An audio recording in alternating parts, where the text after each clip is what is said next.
India perspective से आप? देखिए, इंडिया के लिए कोई बहुत चिंता की बात नहीं है, बिकॉज़ हमारा जो ईरान के साथ ट्रेड था वो यूएस सैंक्शंस को देखते हुए हो रहा था।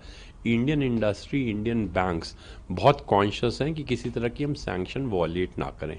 तो ओफेक सैंक्शन के अंडर हम जो ह्यूमैनिटेरियन ट्रेड कर रहे थे, जो कि प्राइमरली फूड और फार्मा का था, उसका कोई इम्पैक्ट इसके ऊपर नहीं आना चाहिए।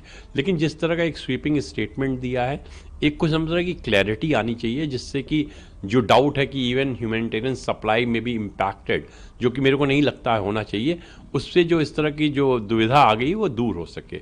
एक बड़ा इशू ये है कि जिस तरह ईरान में डेवलपमेंट हो रहा है, जिस तरह ईरान की जो करेंसी है वीक होती जा रही है, कहाँ तक इंपोर्ट ईरान के लिए पॉसिबल होगा। बिकॉज अगर आप देखिए, अगर लग्जरी गुड्स हो गए या प्रीमियम आइटम की कॉस्ट दुगनी तिगुनी हो जाएगी, तो क्या कंज्यूमर उसको बाई कर पाएगा।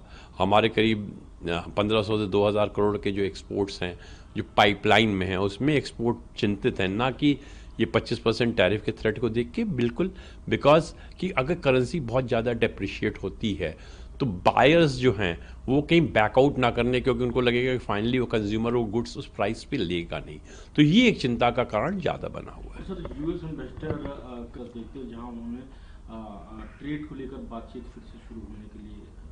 नहीं, हम इसको एक बहुत सकारात्मक स्टेटमेंट, एक बहुत इनकरेजिंग स्टेटमेंट मानते हैं, क्योंकि ये एक तरह का इस इंडिकेशन है कि यूएस इज़ ऑल्सो कीन कि हम अपना डायलॉग स्टार्ट करें, और निगोशिएशन फाइनलाइज डायलॉग के थ्रू ही होगा।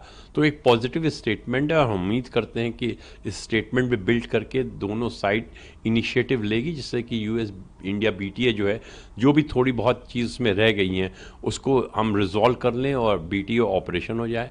इंडस्ट्री की यही रिक्वेस्ट है कि अगर ये बीटीए 31 जनवरी तक हो जाता है तो जो फ्रेश ऑर्डर्स हैं, जो कि बायर्स ने बिकॉज ऑफ इंडियन सप्लायर्स के अच्छे रिलेशन के कारण रोके हुए हैं, वो ऑर्डर इंडिया में फ्लो हो जाएंगे। और सर, आपकी विधि में बजट की हमें लगता है कि अगर हम लॉन्ग टर्म एक्सपोर्ट स्ट्रेटजी को देखें तो बजट का फोकस आर&डी और स्किलिंग पे होना चाहिए।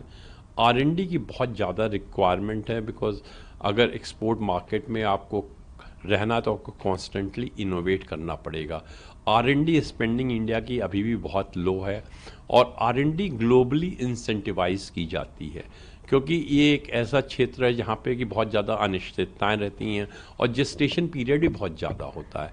तो हम चाहेंगे बजट जो है उसमें एक जो टैक्स डिडक्शन के प्रावधान रहा है पहले भी फार्मास्यूटिकल्स के लिए भी, उस तरह के प्रावधान लाए जिससे इंडिया में आर&डी जो है इनकरेज हो जाए। दूसरा जो हमारा बहुत बड़ा चैलेंज आ रहा है कि इंडियन जो एक्सपोर्ट्स हैं वो टेक्नोलॉजी या नॉलेज ड्रिवन सेक्टर्स में बहुत अच्छा कर रहे हैं, लेकिन लेबर इंटेंसिव सेक्टर्स में वो स्ट्रगल कर रहे हैं।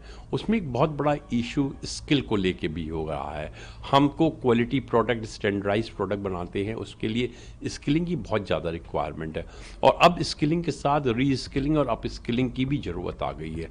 तो बजट में पहले भी हमने देखा है कि इस तरह स्किलिंग के ऊपर काफ़ी ध्यान दिया गया है, लेकिन शायद उस दिशा में अभी हमें और कदम लेने पड़ेंगे, क्योंकि अगर हमें एक्सपोर्ट में अपनी एक महत्वपूर्ण स्थान बनाना है तो हमें लेबर इंटेंसिव सेक्टर पार्ट में स्किलिंग के ऊपर बहुत ज़्यादा ध्यान देना होगा। Thank you sir. Thank you.